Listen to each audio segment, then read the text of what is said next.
오늘이 북한의 당 창건일입니다. 북한이 오늘 당 창건일을 맞아서 고강도 도발을 감행할지 긴장감은 높아지고 있습니다. 네, 이런 가운데 미국 트럼프 대통령은 군사 행동을 암시하는 발언을 이어가고 있는데요. 관련된 내용 자세히 짚어보겠습니다. 안찬희 세계 북한 연구센터 소장, 이인배 한반도 미래포럼 수석 연구위원과 자세히 알아보겠습니다. 네, 안녕하십니까? 안녕하십니까? 자, 오늘 북한이 도발하지 않겠느냐 하는 이제 전망들이 많이 나왔어요. 아직까지는 구체적인 도발 징후가 나타나진 않았습니다만은 북한이 이제 과거의 예를 볼 때 이렇게 중요한 변곡점마다 도발을 이어갔었던 게 또 사실이지 않습니까? 그렇습니다. 그런데 이제 올해는 이미 9월 3일에 지난 정권 수립일을 앞두고 수소폭탄 실험이라는 이제 6차 핵실험을 단행했습니다. 따라서 이제 이번에 한다면은 아마 그 ICBM급이나 또 SLBM급 소위 이영호가 유엔 총회 마당에서 선언한 무슨 태평양 상에서의 수소폭탄 실험 이런 헤비급들을 남겨놓고 있는데 아직까지 북한이 그 단추를 누르지 않는 걸 보면은 이번은 이제 그렇게 꽃꽂이는 해가 아니고 72주년입니다. 노동당 72주년이고 또 지금 레이건호 핵 잠수함이 지금 들어오고 있고 이러다 보니까 일단은 조금 텀을 두었다가 아닌 게 아니라 또 앞에서도 언급하신 바와 같이 이제 미국의 트럼프가 지금 고요한 폭풍 전야다 이렇게 너무 좀 협박이 많으니까 겁을 먹고 조금 템포를 조절하려고 하지 않는가. 그러나 아직도 오전 중에 한다면은 몇 시간 정도 이제 그 여백이 있고 오전을 넘긴다면은 또 며칠 있다가 하지 않을까 저는 그렇게 예측합니다. 네, 오늘 북한이 도발을 한다면은 ICBM급 도발일 가능성이 높다라는 이야기가 그 북한을 방문한 러시아 의원의 입을 통해서 나왔어요. 왜 러시아 의원의 입을 통해서 북한이 이런 거를 전달을 했을까요? 그 사실을 전한 사람이 김영남 상임위원장, 우리 국회의장 되시는 분이죠. 이제 그분을 통해서 이야기가 나왔는데 김영남이라는 사람이 실제로 이 핵 미사일 전력 구축 사업에 있어서 직접적으로 사실은 잘 모르는 사람입니다. 사실. 사실 저기 핵 미사일 분야는 그 소수 총참모부와 대남측 그리고 대미측 그리고 군수공업부 몇몇하고만 이렇게 정책이 결정되는 그런 분야인데요. 김영남을 통해서 이야기했다는 것은 김정은이 어쨌든 특별 모종의 전략을 갖고 김영남을 통해서 메신저 역할을 러시아 의원을 통해서 한 거로 볼 수 있는데요. 그 의도라는 건 분명히 지금 상황 속에서 뭔가를 해야 되는 그 분위기는 이제 고조시켜야 되는 상황이고 하니까 전략적으로 일단 심리전 차원에서 어떤 이제 러시아를 통해서 그렇게 에드벌룬을 띄운 거 아닌가 그렇게 볼 수 있습니다. 자, 이 러시아 의원이 언급한 ICBM급 미사일이라고 하면은 북한에서 이제 화성 14형 아니겠습니까? 그렇죠. 화성 14형 어떤 지금 걸로 좀 파악이 되고 있습니까? 화성 14형은 이제 말하자면 그 ICBM의 이제 완성판이다 이렇게 볼 수가 있죠. 적어도 화성 14형을 정상 각도에서 발사한다면은 그 김영남 상임위원장도 이제 그걸 수학적으로 딱 제시했다고 하는데 물론 그 사람의 발언이자 지적하신 대로 그렇게 신뢰성이 가는 건 아닙니다만은 미국 서부 해안에 충분히 도달할 수 있는 즉 그 12,000km 이상을 날아갈 수 있는 그런 급이 이제 화성 14형입니다. 어떻게 보면 이제 ICBM의 완결판이고 종결판이다 이렇게 볼 수가 있고 북한이 이것까지만 완성하고 그 외 한 가지 더 SLBM만 완성한다면은 이 장거리 로켓 분야에서 일정한 궤도에 진입하는 그런 결과가 되겠습니다. 그렇기 때문에 북한이 이번 지금 10월 10일 바로 오늘입니다만은 이 노동당 창당일에 이걸 조절하고 있는 것은 기술적 문제가 해결되지 않았다기보다는 어떤 국제 정치적인 문제 또 미국의 군사 옵션 여기에 대해서 뭔가 계산을 하면서 지금 기회를 노리는 것 같습니다. ICBM과 함께 거론되고 있는 것이 바로 또 잠수함 발사 탄도미사일 SLBM인데 SLBM의 그 도발 가능성도 있다고 보십니까? 사실은 ICBM은 이제 고각 발사만 2번을 했는 상황이고요. 그래서 한다면 이제 정상 그 각도로 해서 발사해서 이제 이 사거리 능력을 시연해 보여야 되는 그런 상황에 와 있는 상황이고요. 그런 상황이 사실 미국에게 있어서 군사 전략적으로 가장 어려운 무기 중에 하나가 SLBM입니다. 잠수함을 통해서 잠수함 자체가 사실은 물속에 들어가면 어디 있는지 찾을 수가 없는 것이고 그걸 탑재한 핵 미사일이라는 건 대단히 위협적일 수밖에 없습니다. 요격도 쉽지 않은 상황이고요. 요격하려고 그러면은 배 같이 따라 들어가서 잠수함을 같이 따라 쫓아 들어가서 그걸 징후를 발견했을 때 그 격침시켜야 되는 그런 무기인데요. 그렇게 봤을 경우에 SLBM은 발사는 미국을 자극하기 위해서는 가장 효과적인 북한의 프로그램 핵 도발 프로그램을 볼 수 있습니다. 그리고 네. 여전히 7월부터 SLBM급 심포급은 벌써 해양 바깥에 나가서 준비를 하고 있고 탑재를 하고 있는 것이 이미 벌써 잘 뭐 몇 번 위상을 통해서 포착된 바도 있고요. 예. 네. 심포항도 거기에 대한 작업을 하고 있는 것을 보여줘서 이것 또한 하시든지 발사할 수 있는 수준이다라고 저도 평가하고 있습니다. 예. 뭐 말씀하신 것처럼 뭐 북한이 어떤 식으로든 뭐 도발을 할 것으로 지금 예상을 하고 있습니다만은 도발 수준이 이제 문제가 될 것 같습니다. 지금 저희가 얘기한 ICBM급이나 SLBM에서 미사일 발사를 하는 것 외에 글쎄 이제 이 정도 뭐 ICBM이나 SLBM을 만약에 발사를 한다고 한다면 이게 레드라인을 넘는 수준의 도발이 아닐까 싶기도 한데요. 그렇죠. 뭐 아까 말씀드린 대로 이것이 이제 최종 종결판이고 레드라인을 분명히 넘어서서 미국의 군사 옵션을 유인하는 것인지도 모르겠습니다만은 네. 어쨌든 지금 북한의 뭐 장거리 미사일 또 핵실험은 거의 종결 단계로 다가서고 있습니다. 김정은의 원래 로드맵이 올해 안에 그런 것들을 다 완수하고 내년부터는 뭔가 좀 자신들의 길을 가겠다. 뭐 경제 개혁 개방이라든지 뭔가 나름대로 계산하면서 이번에 노동당 7기 2차 전원회의를 열어서 뭔가 이 뭐 엘리트 진영도 다 개편하지 않았습니까? 예. 이것은 일종의 이제 뭔가 모두 체인지가 도달하고 있다 이런 걸 보여주는데 바로 그만큼 또 최종 단계이기 때문에 미국의 반작용도 클 것이고 따라서 김정은도 이걸 했다가 만약에 실패하는 또 경황도 있을 수 있지 않습니까? 예, 예. 과거 뭐 북극성이라든지 뭐 이슬비에라든지 여러 가지 실패한 적도 한두 번 있기 때문에 무수단이라든지 일본에도 이제 이것은 실패하지 않고 완벽한 연출을 그려내야만 하기 때문에 네. 북한이 좀 신중하게 접근하고 있지 않나 보여집니다. 네. 자, 말씀하신 것처럼 북한이 오늘 당 창건일을 앞두고 인사 개편을 먼저 했습니다. 김정은 친정 체제를 구축하면서 전열을 재정비했는데요. 먼저 관련 내용 들어보겠습니다. 김용남 동지, 최룡해 동지, 박봉주 동지, 황병수 동지를 비롯한 당과 국가, 군대의 책임 일꾼들과 당제 7차 대회 결정 간철에서 모범적인 군대와 사회 일꾼들이 추석단에 나왔습니다. 네, 자 들으신 것처럼 최룡해의 이름이 두 번째로 나왔습니다. 과거와 그 호명 순서가 달라진 거를 볼 수가 있는데 저희가 과거의 호명 순서와 어제 호명했던 그 순서를 조금 분석을 해봤습니다. 과거에는 김영남, 황병서, 박봉주, 최룡해 이런 순서로 이제 호명을 했고요. 지금은 김영남, 최룡해, 박봉주, 황병서 이렇게 호명 순서가 바뀌었습니다. 어떻습니까? 의미가 있는 부분이 있습니까?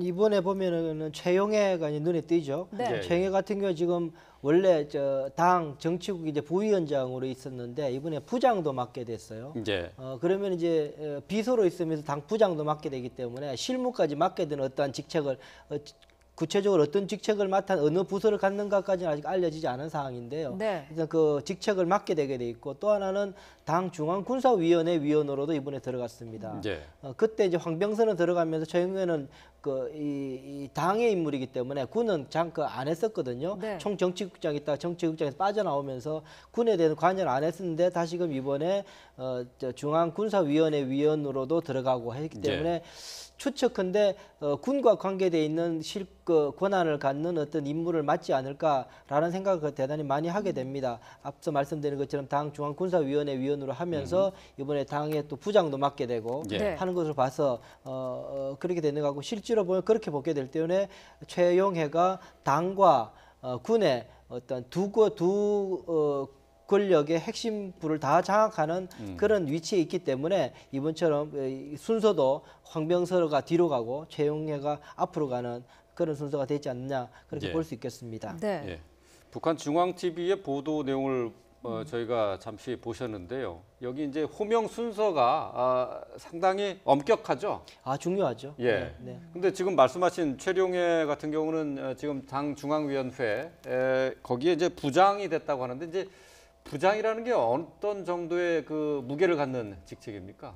사실은 이제 비서가 당에 이제 비서가 있고요. 예. 비서 밑에 이제 부장들이 있습니다. 사실은. 아, 예. 그래서 지금 이용호가 이용호가 비서로 이제 외교 비서가 있고 예. 그 위에 이제 또 이제 부장이 있고 비서도 위에도 따로 있고 그런 상황이거든요. 그런 것처럼 이런 상황인데 그래서 부장은 실무를 맡고 있고 비서 같은 경우는 당 전반적인 정무를 관할하면서 하고 있는 그런 상황인데 예. 이 두 개를 다 같이 맡고 있다는 입장에서 보게 되면 네. 최영애가 그냥 위에서 챙기는 보고만 받는 입장에서 예. 실질적으로 임무를 기획해서 추진하는 조직까지 장악하는 수준까지 와 있다. 그렇기 때문에 대단히 전면에 나와서 활동할 가능성이 높다라고 볼 수 있는 부분입니다. 예. 사실 최룡해는 한때 그 정치적인 위기도 맞았다라고 저희가 알고 있지 않았습니까? 이번에는 사실상 그 2인자로서의 직위를 상당히 굳힌 것으로 보이는데요. 그렇죠. 이게 최용해는 뭐 혁명화를 벌써 한 3번 정도 갔다 왔고 네. 지금 뭐 명단에도 나왔습니다만 북한에서 저 김영남 상임위원장 빼놓고는 혁명화 안 갔다 온 사람이 없습니다. 그리고 또 이제 김일성, 김정일, 김정은이 빼놓고는 다 혁명화 갔다 오는 게 북한의 그 엘리트 체계인데 네. 어쨌든 최용해는 그 백두산 줄기, 그러니까 백두혈통이 김정은이라면 그들이 말대로 이게 최용해는 빨치산 줄기의 대표 주자고 그래서 김정은이 사실 들어와서는 이게 김정일 때와 달리 백두산 줄기들을 좀 확대했습니다. 그래서 네. 뭐 500명의 아들 오금철도 내쫓고 뭐 오진우의 아들 오일종도 밀려나고 이랬는데 유일하게 이제 최용해가 이렇게 그 자리를 지키는 것은 아무래도 뭔가 그 백두혈통의 구색을 갖추는데 최용해가 얼굴 마담으로서 또 능력이 있고 나름대로 이 군사나 뭐 정치나 행정의 마당발입니다. 최용해가. 그러다 보니까 김정은이 정치를 펴나가는데 당분간 최용해가 필요하고 또 실제로 힘쓰고 칼날을 휘두르는데 이제 김여정이 또 필요하고 그래서 이번에 김여정도 정치국 후보위원으로 진입시키지 않았습니까? 이런 걸 볼 때 앞으로 아마 최용해는 김정은 체제가 더 탄탄하게 뿌리 내릴 때까지 계속 함께 갈 인물이다 이렇게 평가할 수 있습니다. 네. 그 조금만 제가 김여정 우리 회장님 말씀하신 김여정 이야기 조금 더 보태면 이번에 저도 2차 전원회의 때 명단을 쭉 보면서 재미난 것 중에 하나가 김여정에 관련된 것이었는데요. 정치국 후보위원으로 이번에 됐습니다. 그렇죠. 지난번 이제 정치국 위원이긴 했는데 이제 후보위원으로 이제 이번에 이제 올라가게 됐는데요. 그렇게 되면서 후보위원들이 같이 후보위원이 된 사람이 이번에 이제 한 6명 정도, 4명 정도 있어요. 새롭게 후보위원 김여정하고 같이 후보위원이 됐습니다. 예전에 보면 이 김정은 2010년에 김정은이 대장을 하게 됩니다. 김정일이 살아있을 때죠. 대장을 하길 때 김경옥이나 최용해나 이런 사람들이 같이 대장이 됩니다. 최경희 고모하고 같이. 그리고 대장 4인분, 대장 4명이 대장 동기가 됐던 거죠. 그 동기 중에 뭐 김경희 같은 경우는 이제 뭐 그렇게 됐지만 나머지 2명 그 대장 동기들은 지금도 성성장구하고 뭐 최용해도 그렇고 그런 상황으로 보게 되면서 저는 좀 눈여겨보는 부분, 앞으로 좀 눈여겨야 될 부분이 이번에 정치국 후보위원 그 동기, 김여정의 동기들의 앞으로 행보도 좀 주목해 봐야 될 것이 아닌가 생각이 듭니다. 그냥 제가 말씀드리는 것이 아니라 그중에서 보면은 정경택이나 정길성 이런 사람은 자료가 나오지 않을 정도 사실은 무명입니다. 그냥 당 도당위원장을 하면서 그냥 있었던 사람인데 중앙으로 진출했거든요. 후보위원이면서 당 중앙군사위원회도 갖게 되고 이렇게 상황이 돼요.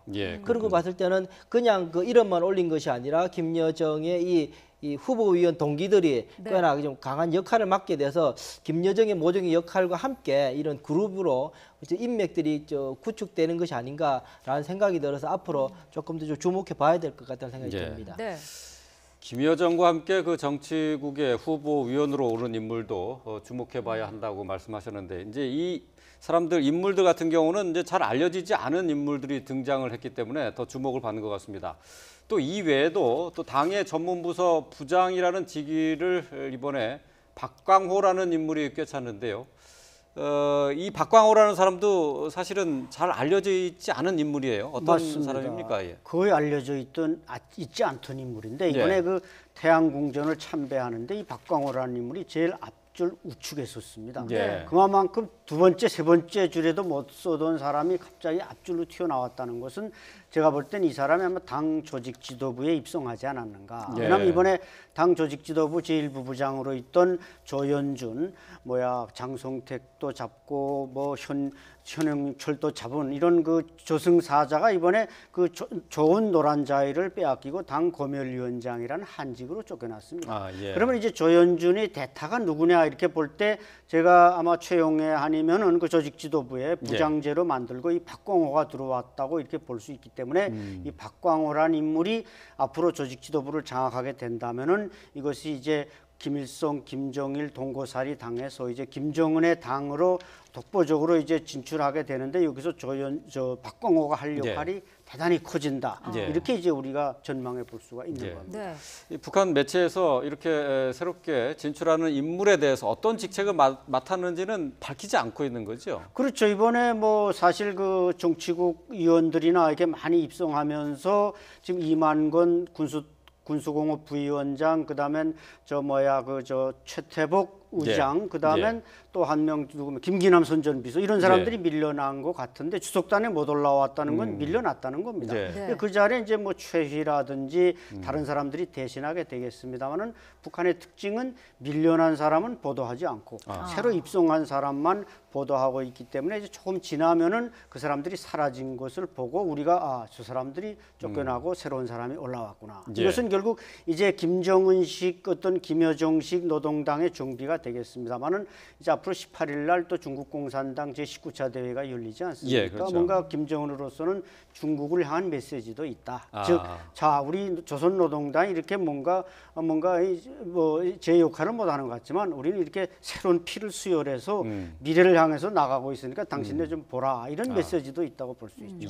북한 내부에서도 그 김정은 아버지 때 인물이 아닌 새로운 인물이 이렇게 부상을 하면서 그 내부적인 주민들 사이에서의 그 세대 교체 열망이라든지 그런 부분도 조금 보여줄 수 있는 것 같아요. 세대 교체는 분명히 이번에 이루어진 거는 맞습니다. 그런데 제가 주목하는 것 중에 또 하나 보면은 이 군부의 내부의 움직임이 저는 조금 이상하게 돌아가는 것 아닌가 하는 생각을 하게 되는데요. 군부에서요? 왜냐하면은 이 군의 이제 이 북한 같은 경우에는 이제 총정치국을 중심으로 하고 있는 그 조직 지도부와 총정치국을 중심으로 하고 있는 정치 군인들이 있습니다. 정치 군인들이 있고 야정 군인들, 정말로 이제 군 전쟁을 하는 야전 군인들이 있고 이 두 군 부류가 나눠져 있는데 실제로 이번에 이렇게 약진하고 있는 군인들이 정치 군인들이 많이 약진을 하고 당 중앙군사위원회 아까도 말씀드린 것처럼 다 도당 위원장 했던 그런 사람들이 당 중앙군사위원회에 들어가고 실제로 그 전략군들 실제로 그런 야전 군인 출신들은 박영호나 박영식이나 지금 그런 이영기는 뭐 나중에 났지만 어쨌든 몇몇 인민무력부장이나 총참모장 빼놓고는 실질적으로 실권을 갖고 행동하는 사람 거의 없는 그런 상황이 되고 있습니다.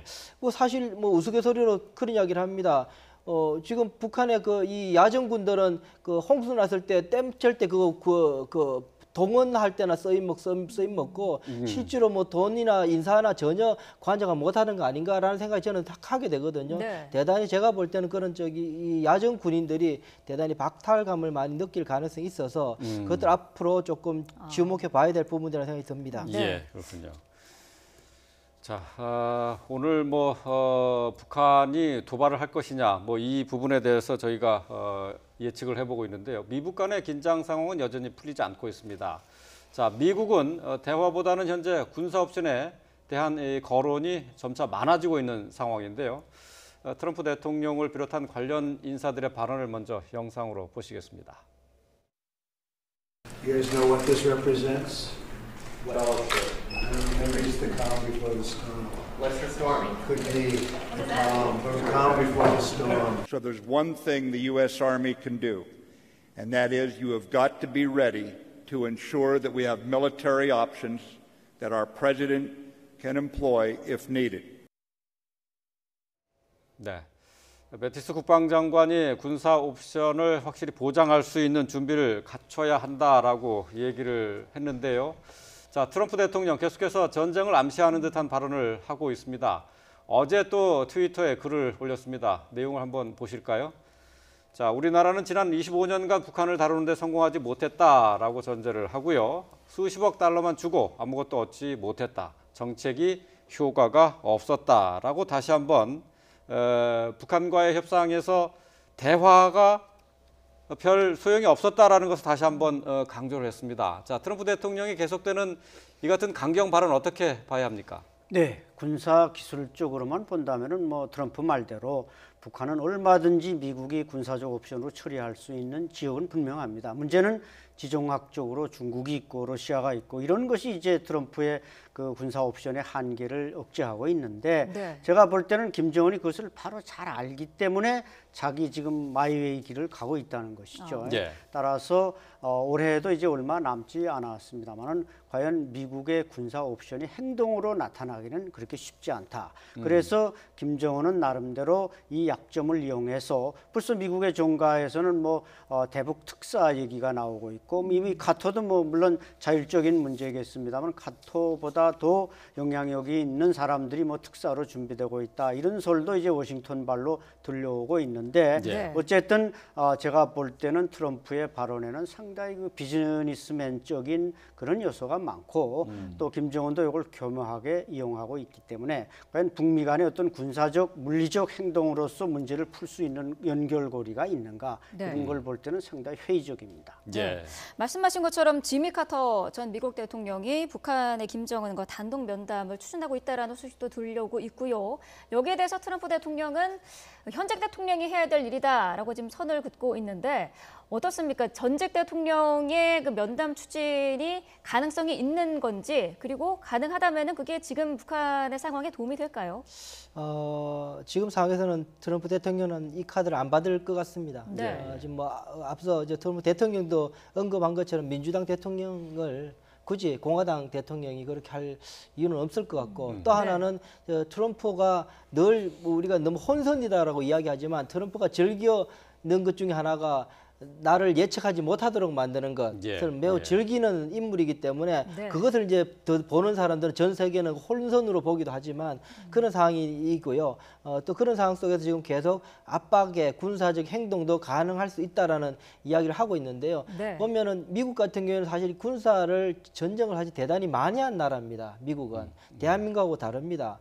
그렇듯이 그렇기 때문에 실제로 1993년에 그 우리 연변 폭격을 검토하게 될 때도 그때 이 페리 장관이 그런 이야기 회고록에 쓰지 않습니까? 그때 그냥 그 태평양 사령관만 부른 게 아니라 중동 사령관도 같이 불러서 이야기를 했다라는 겁니다. 그 얘기 뭐냐면은 한반도에서 전쟁이 일어나게 될 때 중동 상황은 과연 커버가 가능한 건가까지 다 검토를 해서 할 정도로 굉장히 정교하게 군사 전략을 다듬는 나라입니다. 네. 메티스 같은 경우에는 실제로 대단히 그 중에서도 현지 국방 장관 중에서는 가장 전쟁에 능하고 전쟁 교리를 만들 정도로 대단히 실무가 능한 장관 중에 한 사람이 네. 지금 대통령이 원하면 언제든지 쓸 수 있는 카드를 만들겠다고 하는 것은 쉽게 볼 내용은 아니라는 생각이 들고요.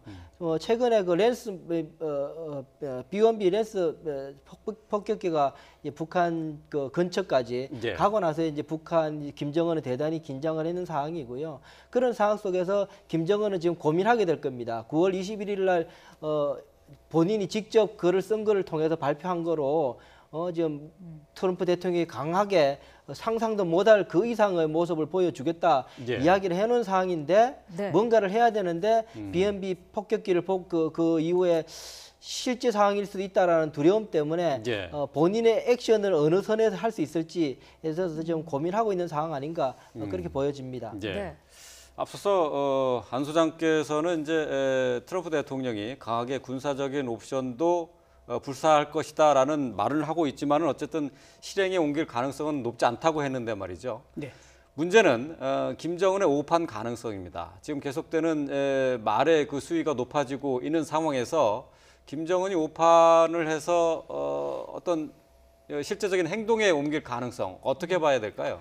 김정은은 어쨌든 올해 안에 그 ICBM 또 SLBM 뭐 핵실험은 이미 6차로 아마 만족을 얻었다고 볼 때 이 세 가지를 완료해야만 소위 내년에 북한의 어떤 그 로드맵이 새롭게 구상되고 있습니다. 이번 네. 우리가 전원회의 7차 2기 전원회의를 통해서 북한이 새로운 프로그램을 준비하고 있다. 즉 경제건설, 국방건설을 병진한다 그랬지만 사실 그동안 몇 년 동안 그냥 국방건설, 핵무력건설만 했지 경제건설은 완전히 뒤처져 있지 않았습니까? 네. 그러니까 내년에는부터는 뭔가 이제 핵무기를 보유한 소위 비공식 핵보유 국가로서 경제건설을 좀 치중하겠다는 게 이번 노동당 그 전원회의의 결과라고 볼 때 그 예. 나머지를 완벽하게 완성하는 일이 김정은이가 쥐고 있는 카드입니다. 근데 그 카드에 미국이 어떻게 반응하겠느냐 이게 이제 조심스러워서 지금 좀 템포를 조절하고 있는데 네. 그럼에도 불구하고 뭔가 허점이 드러날 때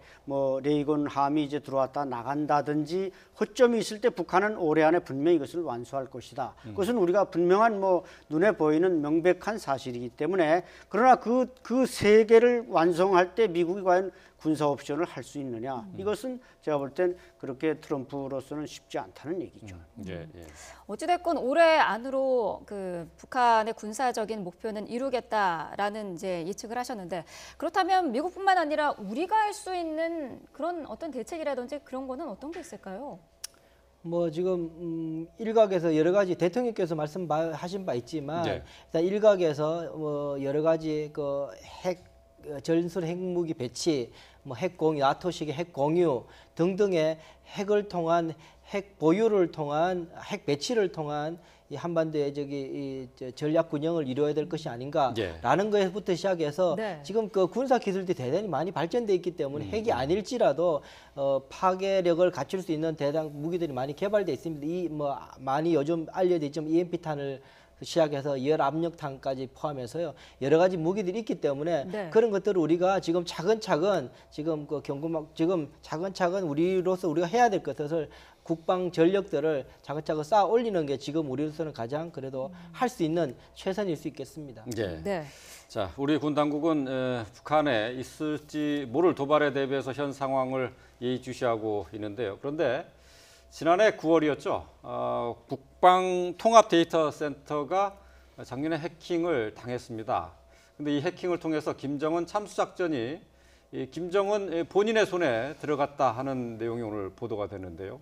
민주당 이철희 의원을 통해서 드러난 내용입니다. 자, 김정은 참수 작전이 이제 화면에서 나오고 있는데 이동 상황 식별 보고 또 은신처 봉쇄, 공중 강습 작전, 또 확보 그리고 제거 후에 복귀 이 내용이 들어가 있는 김정은 참수 작전에 관련돼 있는 파일도 해킹이 됐었다 하는 게 파악이 됐어요. 네. 자, 이 지난해 있었던 군 정보기관의 해킹으로 인해서 나와 있는 그 자료들이 어떤 게 해킹이 되는지 이것도 아직 다 파악을 못 하고 있는 거죠. 그렇죠. 제가 볼 때는 북한이 그것을 가져갔다는 이제 약간의 그 추상적인 건 분명히 판명이 됐지만 과연 얼마나 깊이 있는 걸 가져갔느냐. 또 아마 저 참수작전에 대한 걸 우리가 데이터베이스를 가지고 있었다면 위장된 뭐 이란, 사만 여러 안이 있었을 겁니다. 네. 실제로 또 지난 4월 우리가 키리졸브 훈련 때는 미국의 특수부대가 들어와서 훈련을 하지 않았습니까? 이런 훈련 상황이 들어간 건지 어떤 내용이 들어갔는지 저는 잘 알지 못하겠습니다만은 저것이 북한에 일단 들어갔다는 사실 자체가 대단히 중요한 거죠. 저게 들어가면 결국 김정은의 참수작전은 100% 하기도 전에 이제 실패로 끝났다. 왜냐하면 북한이 거기에 대한 대비책을 세우면 이건 뭐 하나마나한 참수작전이 되고 오히려 김정은 잡으려다 우리가 희생당하는 결과를 가져오지 않겠습니까? 이런 걸 볼 때 북한은 지금 그 총참모부 산하, 정찰총국 산하의 그 일일 훈련소를 두고 이 우리 해킹에 대해서 뭐 꼭 북한의 기술이 우리를 압도한다고 해서가 아니라 허점을 노리고 있고 이미 그것을 심어놓고 나중에 뽑아가는 이런 치밀한 작전을 세우고 있기 때문에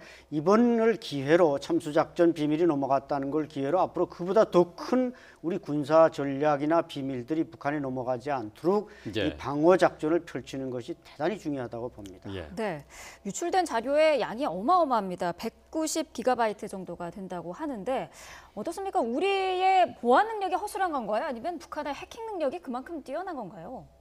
원래 저기 한도둑 10 경찰이 못 잡는다고 예. 사실은 어렵습니다. 사실은 훔치려는 자가 훨씬 더 유리한 거죠. 공격하는 자가. 예, 예. 뭐 그런 상황인데요. 보면은 뭐 전문적으로 북한은 김정은 이후에 이 해킹 공격을 대단히 중요한 안보 수단으로 공격 수단으로 지금 키워오고 있는 그 상황이거든요. 예. 3대 보금의 하나라고 그럴 정도로 예. 보금으로서 키우고 있는 상황인데요. 한 6천 명 정도가 전담해서 대남 정보를 좀 빼내고 있습니다. 최신성을 중심으로 하는 데가 있고요. 인민무력부를 하는 정창 총국하고 이 세 군데에서 분야도 나눠가지고 외교 쪽, 통일 쪽 하는 쪽, 또 군 쪽 하는 쪽, 대남 마비 쪽, 디도스 하는 쪽 이렇게 나눠가지고 그렇게 하고 있는 상황입니다. 그렇기 네. 때문에 앞서 저도 지금 고민 지금 앞으로 우리가 좀 주목해 봐야 될 것 중에 하나가 북한의 이 도발 자체가 단순히 ICBM이나 SLBM 같은 그러한 물리적인 도발이 아니라 사이버 세계 속의 도발일 가능성이 저는 있다는 생각이 하게 됩니다. 예. 이제 처음에 북한의 사이버 공격 자체는 디도스 공격처럼 우리의 통신망을 혼란스럽게 하는 게 첫 번째 단계였고요. 네. 두 번째 단계는 이제 좀 그걸 더 파괴시키는 쪽으로 갔었고요. 세 번째 최근에 나타난 랜섬웨어 같은 걸 해가지고는 지금 파괴시키고 돈을 받는 이제 그런 쪽으로 가고 있는데 그 다음 단계는 뭐냐면 물리적 공격을 시도하는 단계가 됩니다. 전산망을 교란시켜가지고 지하철을 엇갈리게 한 지하철을 멈추게 하거나 예. 원자력 발전소를 조작동시키거나 함으로 인해 가지고 대한민국이나 대단히 위험한 지경의 기관 시설을 만들 수도 있거든요. 네. 제가 볼 때는 그건 누가 했는지도 모르고 심정만 있지 그런 쪽의 공격을 통해서 본인들의 김정은의 능력을 과시할 가능성도 저는 무시할 수 없다라는 생각이 듭니다. 예. 자, 올해 들어서 여러 차례 한반도 위기설이 제기가 됐었죠. 4월 위기설, 8월 위기설, 그리고 10월 위기설. 그 위기설 가운데 10월에 저희가 도달을 했습니다. 자, 북미 간의 긴장이 높아지는 가운데 앞으로 상황 전개가 어떻게 될 것인지 예상을 해봤습니다. 안찬일 세계북한연구센터 소장 그리고 이인배 한반도 미래포럼 수석 연구위원과 함께했습니다. 말씀 잘 들었습니다. 고맙습니다.